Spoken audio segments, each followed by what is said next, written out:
So here is our finished product. It's been in the fridge a little bit. Final color. We've smelled it. Kind of smells, what'd you say, Melissa? Like an icy hot type smell.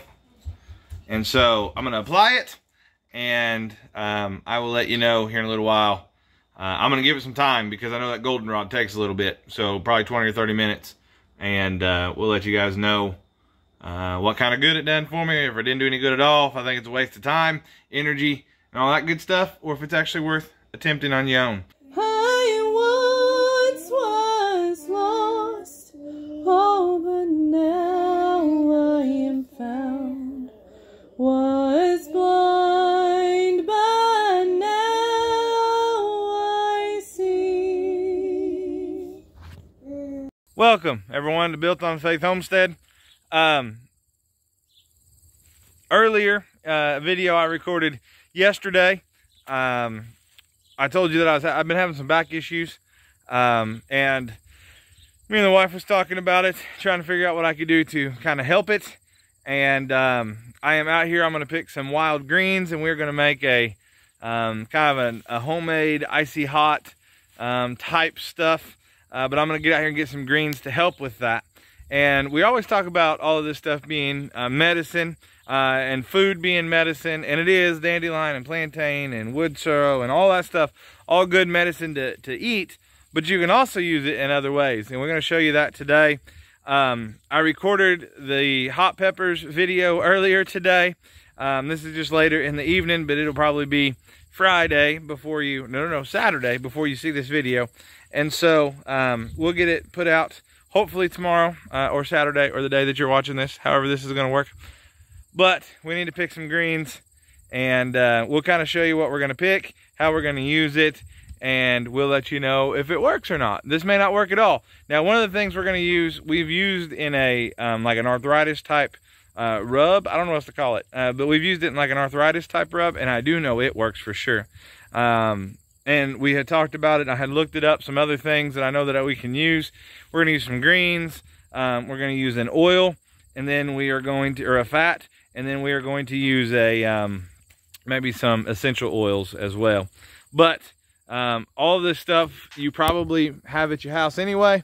The greens I'm going to get, you can probably, they're readily available. It's not anything crazy. And so if you live in southern to mid Missouri, you can probably make this too at home. Don't have to get all the stuff at the store that has all the crazy chemicals in it, if it works. If it doesn't work, then go to the store and get the crazy chemical stuff. All right, let's go here. Right here is some broadleaf plantain herb. Very classic variety of it. This is an easy one to show. This is what you expect to see.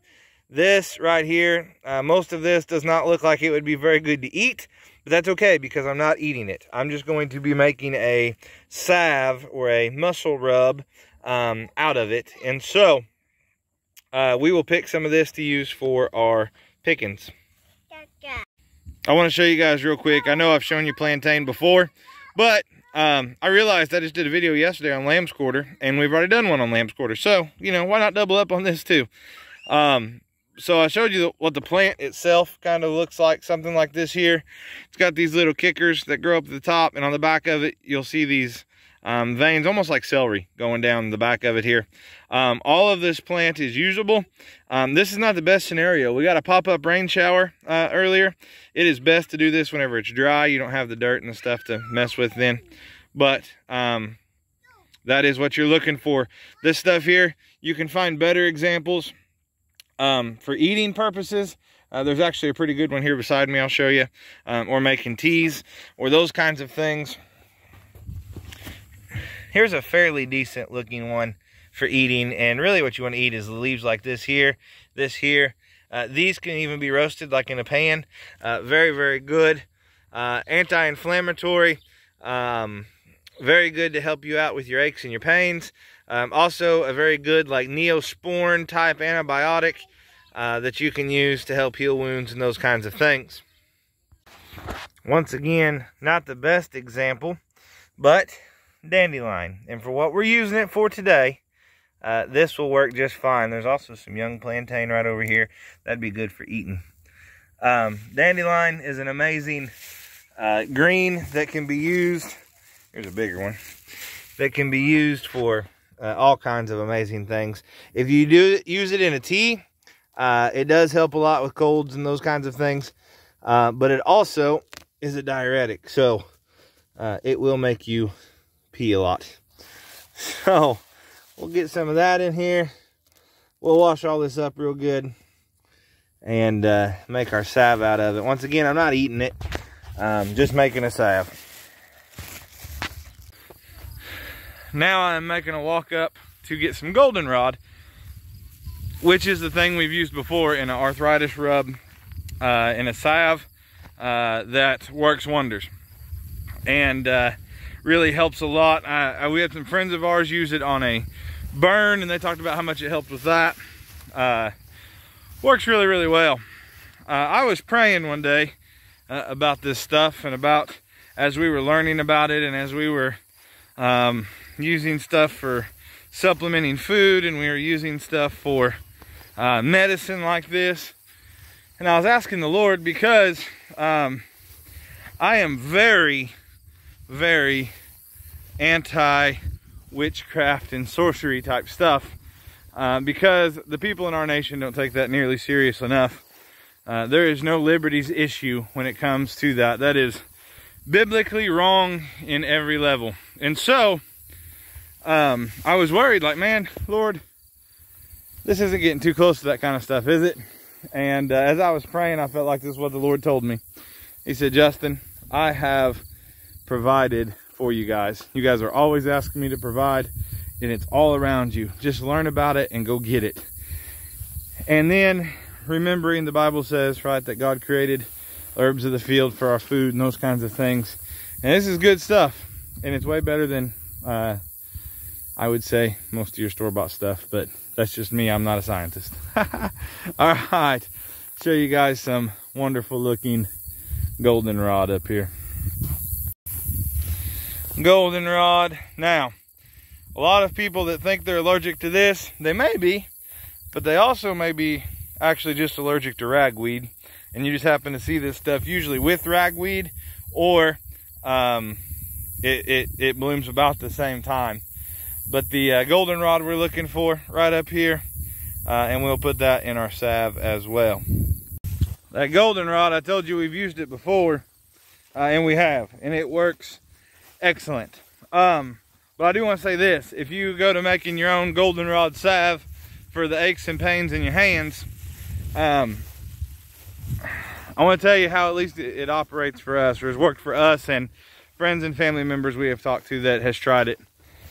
We made a bunch of it a long time ago, give it a try, and we wanted other people to try it as well, so we give some out to some friends and family, and everyone kind of reported the same thing.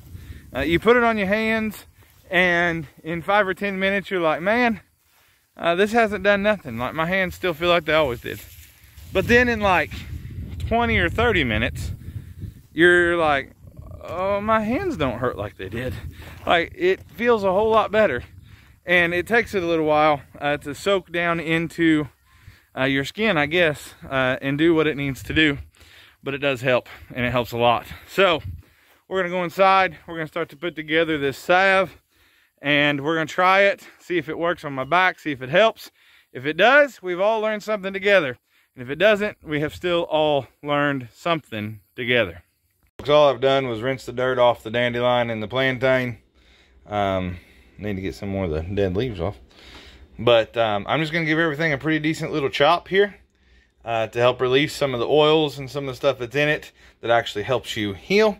And then we will cook it down in some olive oil, and that will be how that'll be our base for our salve. And then after the oil cools, if I'm remembering correctly, that's when we'll add any essential oils we're going to add to it. If you don't, if I'm remembering correctly, the essential oils will just kind of cook off.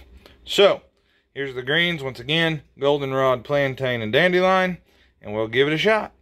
All right, got the exhaust fan running. Tiny house, it heats up fast, so anytime we use the oven or the stovetop, in the summertime especially, we like to use that exhaust fan. But here, we've put our greens here in this oil, in this cast iron skillet. we are not looking to fry these greens. We're just going to get them good and warm. We'll stop them before they start frying. And then we will leave them in here and let them start to release those oils. In fact, probably what I'll do is I'll get them good and warm, then I'll let them cool, and then I'll probably dump them down into a bowl or jar or something to let them really release those oils this evening. Alright, so I mean, we just barely got this warm enough that I don't really want to stick my hand down in there. And now what I'm going to do is I'm just going to mash around on this for a little bit here till I'm kind of tired of doing it. And that will help release all of the goodies that's in there, all the oil and things in there that actually help. And then we will just let it kind of sit here and soak. Melissa has been warming up some dinner. We had plenty of leftovers last night, so man, the price of groceries. I hope you folks is eating leftovers some way, somehow, even if you're doing other stuff with them. But we're gonna eat us some leftovers tonight, and while it's doing its thing and we're eating, we're gonna let this oil sit here and do its thing, and then we will kind of finish it up, put the essential oils in it. May put in some cayenne pepper to help with that warming sensation. We've done that before. It does help. You got to put a lot in it, but it does help. And we will just see if this works. Like I said, we're all going to learn something. Here's what we're left with now. We went ahead and strained out the weeds that were in there, and we're just real gentle going to heat this back up just a little bit, and we're going to melt some beeswax down in there. Now, the reason we're doing the beeswax, the grated beeswax, is to give this a thicker consistency. You do not necessarily have to do this. You could just use the olive oil. If you don't have the beeswax, it'll be okay, right? Like, just do what you can with olive oil or lard even. If you had lard and you use lard instead of olive oil, it would solidify on its own. You wouldn't have to use the beeswax. But then you couldn't let them soak near as long either, because it would solid up on you. So we're just going to warm this up real gentle like, and then we're going to add this beeswax to thicken it. And then we're going to go ahead and, it says we really probably ought to let it sit like 24 hours, but we're not going to do that. We're just going to put the beeswax in. We're going to try it out, see how it does, and go from there. Alright, so already melting, but we dumped the beeswax in there. You might be able to still make some of it out there on top. Once again, just real gentle heat. In fact, I'm gonna go ahead and turn it off because I think it's warm enough. It will melt the rest of the way. We'll get it off the heat and go ahead and add our peppermint essential oil and our cayenne pepper. That peppermint will kind of give it that cooling, warm and cooling feeling all at the same time. Very similar to like an icy hot. I don't have exact measurements here, so we're just going to kind of wing it. I have learned with this peppermint, a little goes a long ways with everything. Funny story about the peppermint. We had some family coming up, and we had just got these essential oils, and we had the wood stove at the old house, and I like to put a little bit of that essential oils in our steam pot that we'd put on top, make the house smell good. And I laid the peppermint to it thinking, man, our house is going to smell like a candy cane. It smelled like a candy cane, all right. It was so strong, it was making everybody's eyes water, nose run. It was a mess. Now, for the cayenne pepper. And real precise measurements here. Don't be bashful with it. Go ahead and lay it to it. We'll stir that in. And this should be kind of like an icy hot type stuff going on here. We'll see if it helps.